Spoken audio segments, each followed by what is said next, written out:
Since assuming office last fall, our government has been taking decisive action to unlock full potential of Newfoundland and Labrador's energy sector. Advancing offshore gas development is a key part of that plan, and today I'm pleased to announce the completion of Phase 2 of the Natural Gas Resource Assessment of the Jeanne Basin. This assessment builds on Phase 1 assessment released in 2025, and together these assessments provide a clearer understanding of the province's recoverable natural gas resources and support efforts to advance them to commercial development. Here's what we've learned. The additional natural gas resources based across the 21 study areas in Phase 2 is estimated to range from 10.2 to 25.5 trillion cubic feet, with a P50 estimate of 16 trillion cubic feet.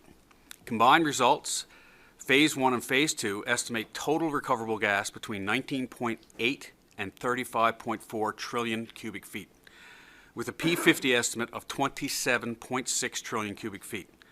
By comparison, Canada's first offshore natural gas project, the Sable Offshore Energy Project in Nova Scotia, was sanctioned on approximately 3 trillion cubic feet and produced 2 trillion cubic feet over nearly 20 years. The assessments have shown the natural gas development potential here is strong, which is important when it comes to attracting new investment. All 39 areas combined in Phase 1 and Phase 2 assessments of natural gas in the basin are in shallow water, less than 130 meters deep. Prospects are located within 50-kilometer radius of each other and the existing infrastructure. Areas are supported by high-resolution 3D seismic data, and many locations have flow-tested discovery wells helping confirm the resource estimates. A significant portion of these resources are not currently licensed, leaving opportunities open for future development. Together, these advantages position Newfoundland and Labrador as an attractive emerging natural gas opportunity in North America. In fact, resource assessments completed between 2011 and 2021 estimate 329.1 trillion cubic feet of natural gas in place potential within less than 20% of the offshore area.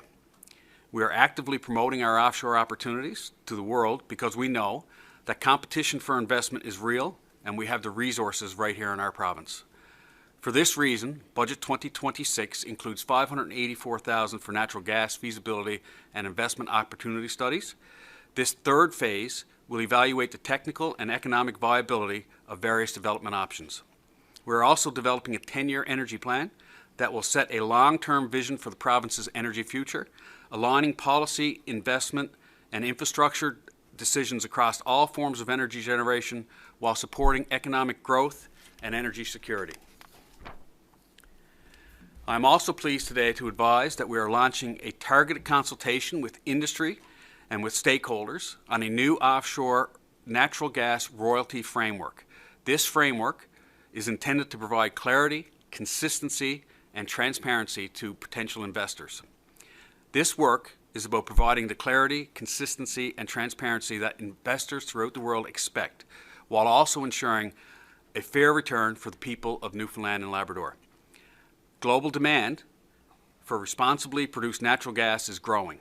Energy security is a top priority, particularly in Europe, and Newfoundland and Labrador is uniquely positioned to help meet that demand. We are making it clear that in addition to having these resources, we have a world-class resource and skilled workforce. We have proximity to markets. We have access to tidewater. We have a strong regulatory framework. We are stable and well-regulated jurisdiction.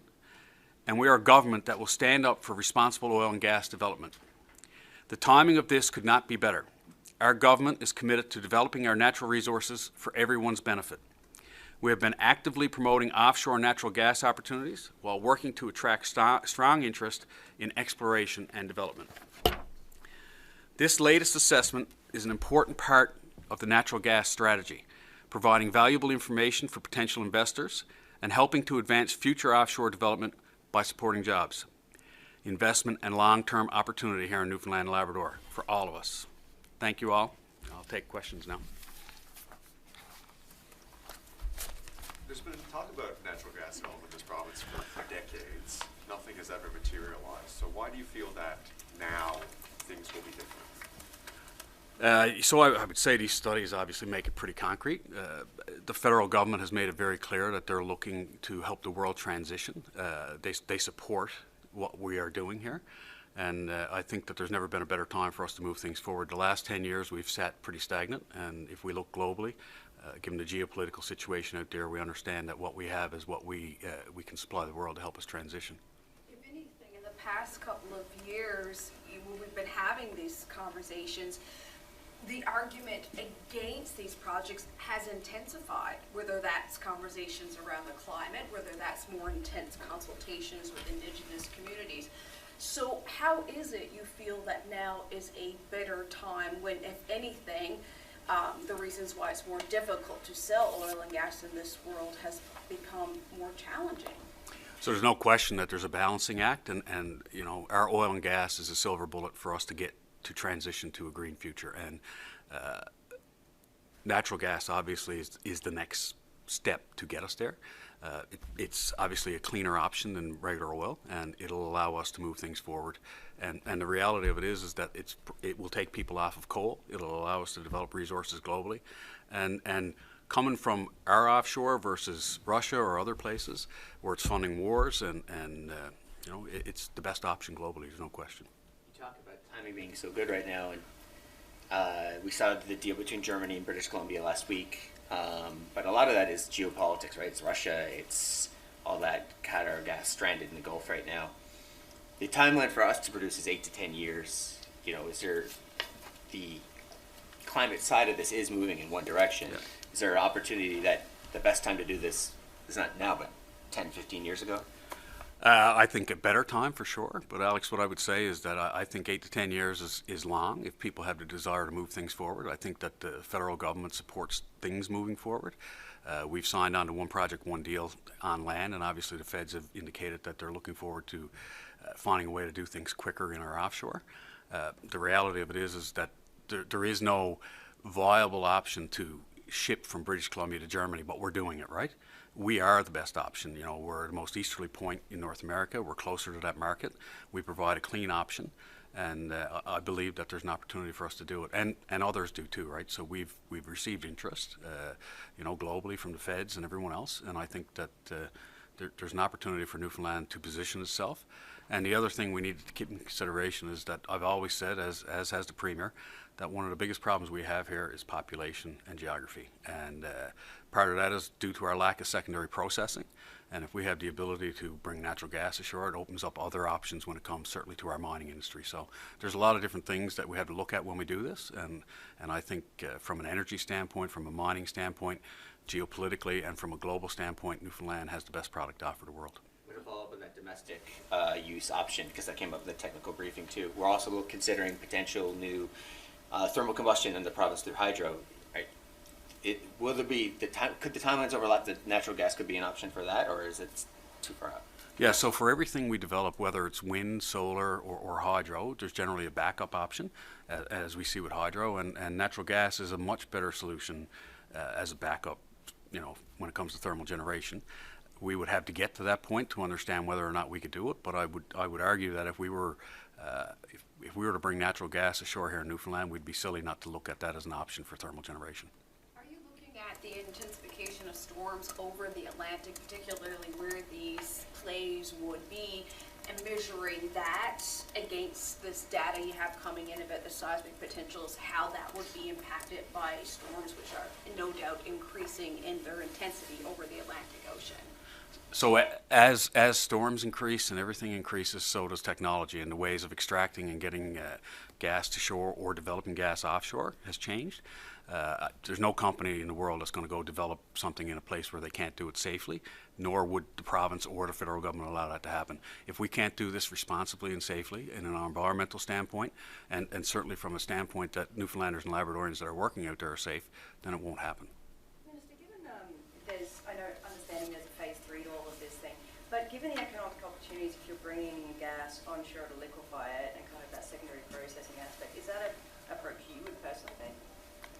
Listen, I believe we have missed out on many opportunities in this province when it comes to secondary processing, and if gas coming ashore opens up those doors, I absolutely support it.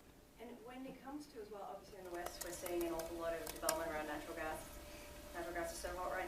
everyone jumping on board. So do you see this as an east versus west thing, or how do you, is this a competitive situation between you and Western Canada? No, I think this is a part of Canada's bigger energy plan, and I think that the federal government would love to see natural gas coming from both the east and the west coast, no question. Speaking of national plans, for the federal finance minister is in town tomorrow. Ottawa has announced this electrification strategy and spoken directly about Churchill Falls in that context. What would you like to see from the federal government in terms of making Churchill Falls a reality? Yeah, so listen, the negotiations. Yeah, so negotiations will be ongoing. The federal government understands our desire to develop Gull Island and CF1, CF2, and they understand the Quebec government's desire to do the same. You know, I won't negotiate outside of what we're doing inside the table there. The federal government understands that both players have a desire to get this done, and that they play a key part. You know, that's transmission through Quebec to help with transmission lines, whether it's Canadian infrastructure funds or other things that are available federally. We're looking at every option, and I'm optimistic that we'll find a deal.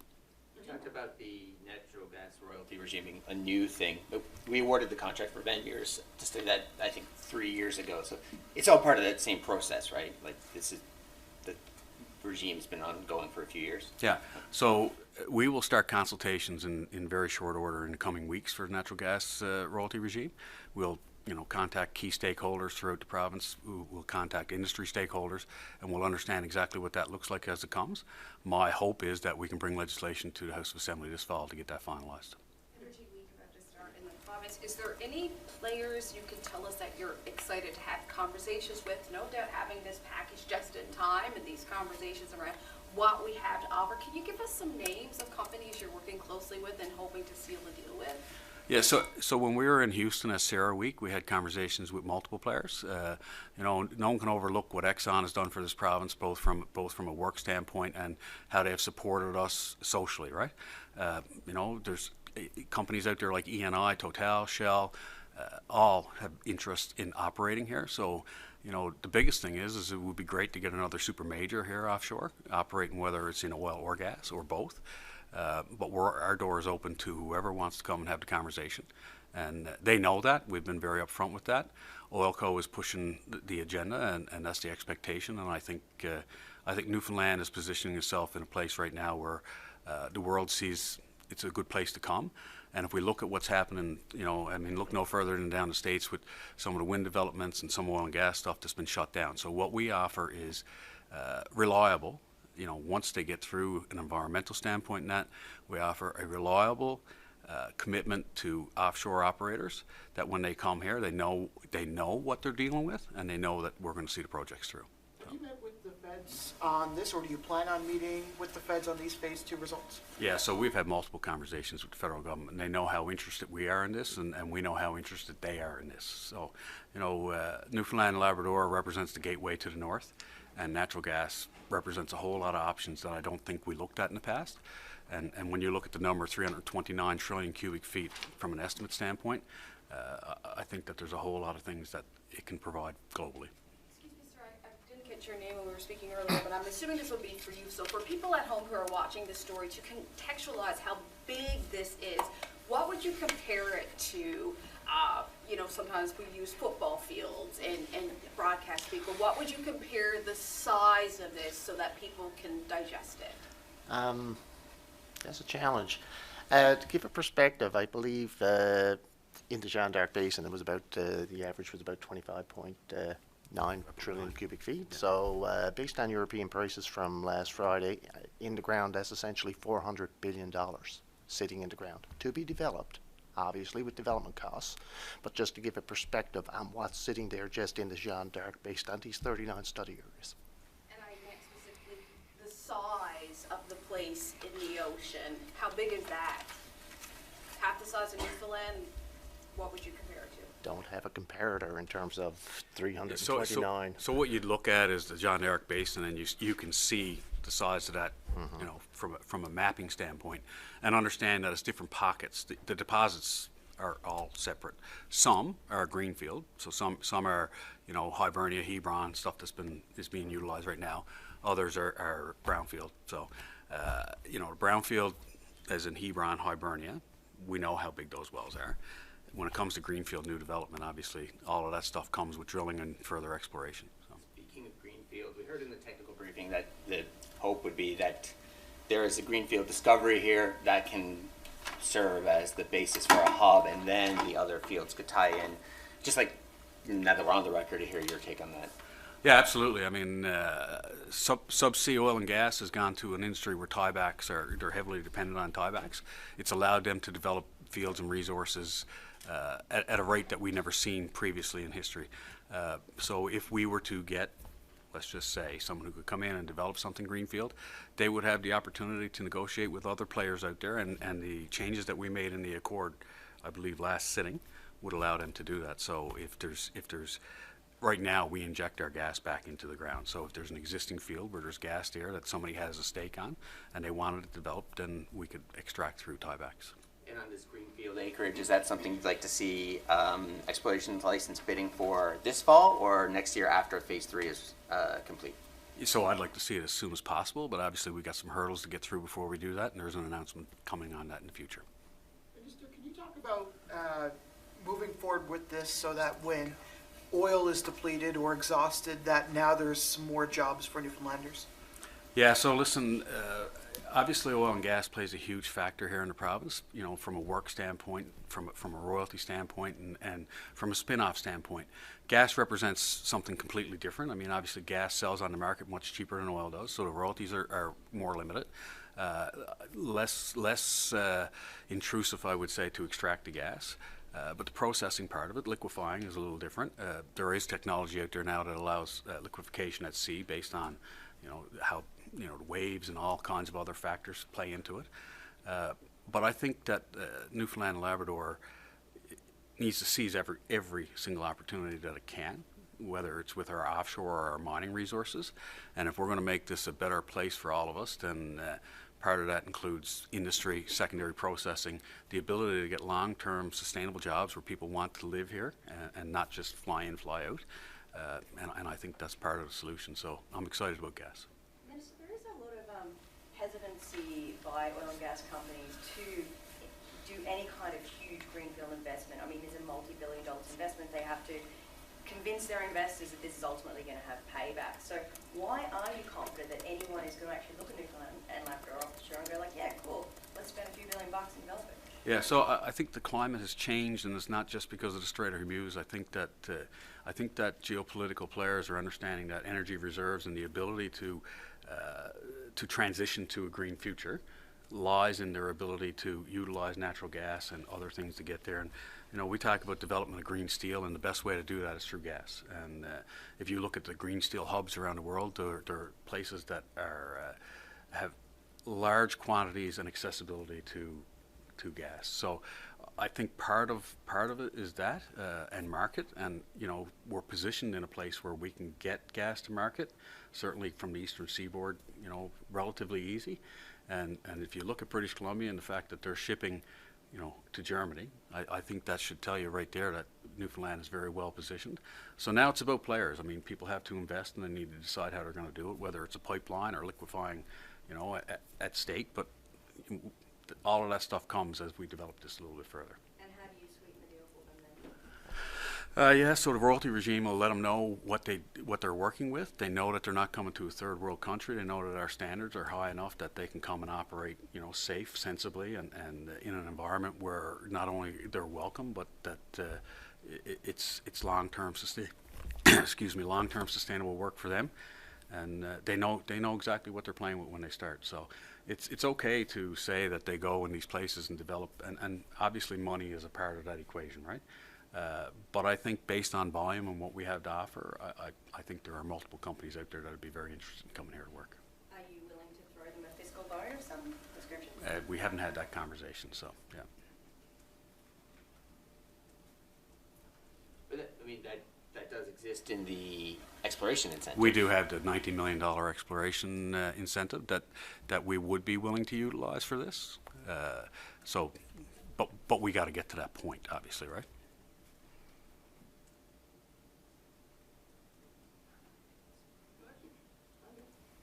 Thank you all. Thanks.